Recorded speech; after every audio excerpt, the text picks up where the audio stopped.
জাতীয়তাবাদী যুবদল মাগুরা জেলা শাখা। সম্প্রতি আমাকে নিয়ে কিছু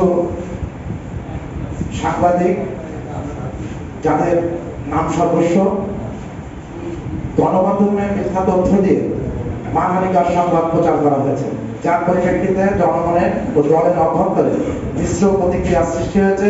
এই অবস্থায় মিথ্যা ভিত্তিহীন অভিযোগ দূর করতে আপনাদের দ্বারস্থ হয়েছে। প্রিয় সাংবাদিক বন্ধুগণ, আপনাদের সামনে আমি রাজনৈতিক কর্মকাণ্ড করে আসছি দীর্ঘদিন ধরে।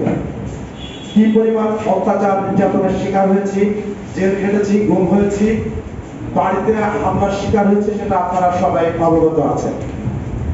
যুবদলের দায়িত্বে আসার পর যুবদলের সকল পর্যায়ের নেতা কর্মীদেরকে ঐক্যবদ্ধভাবে ফ্যাসিস্ট সরকারের বিরুদ্ধে প্রত্যেকটা দলীয় প্রোগ্রামে সফল করার জন্য সর্বোচ্চ চেষ্টা করছি। আমার নামে ঢাকা, খুলনা এবং মাগুরা সহ মোট ৭৬টি মামলার আসামি হয়েছে। একজন আইনজীবী হওয়ার পরেও মাসের পর মাস হাজত খেটেছি। দলের মধ্যে খাপটি মেরে থাকা কিছু কুচক্রী মহল এবং ফ্যাসিবাদ মানসিকতার কিছু পত্রিকা আমার আন্দোলন ও রাজনৈতিক সফলতায় ঈর্ষান্বিত হয়ে মিথ্যা প্রোপাগান্ডা চালিয়ে যাচ্ছে। ইতিমধ্যে আমার বিরুদ্ধে আনিত অভিযোগ মিথ্যা প্রমাণিত হয়েছে। প্রিয় সাংবাদিক ভাই ও বোনেরা, আমাকে নিয়ে ষড়যন্ত্র থেমে নাই। একটার পর একটা ষড়যন্ত্র আমার সাথে করা হচ্ছে।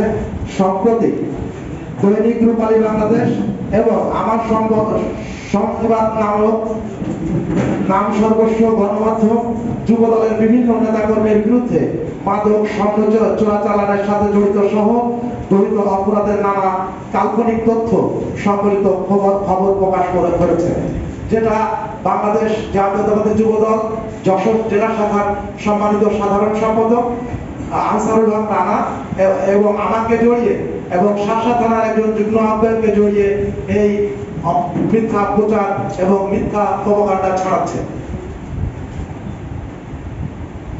এছাড়া বিভিন্ন সময়ে সামাজিক গণমাধ্যমে ভুয়া অ্যাকাউন্ট ব্যবহার করে অপপ্রচার চালানো হচ্ছে, যা বিভিন্ন মিথ্যা বানোয়াট ও ভিত্তিহীন। উক্ত বিষয়ের সাথে আমি কখনোই জড়িত নই। প্রিয় কলামিস্ট যোদ্ধা ভাই ও বোনেরা, যুবদল গুরুত্বপূর্ণ দায়িত্ব থেকে এ ধরনের বিবেক বিবর্জিত ঘটনার সাথে আমি কোনোভাবেই যুক্ত হতে পারি না এবং যুবদলের নাম ব্যবহার করে কোনো আর্থিক লাভবান হয়নি। বরং আমি এবং আমার সহকর্মীগণ দীর্ঘ ১৭ বছর আন্দোলন করার কারণে পারিবারিকভাবেই নিগৃহীত হয়েছি।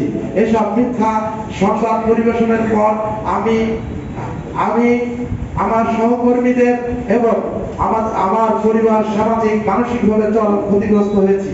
দলের নিবেদিত কর্মীরা হতাশাগ্রস্ত।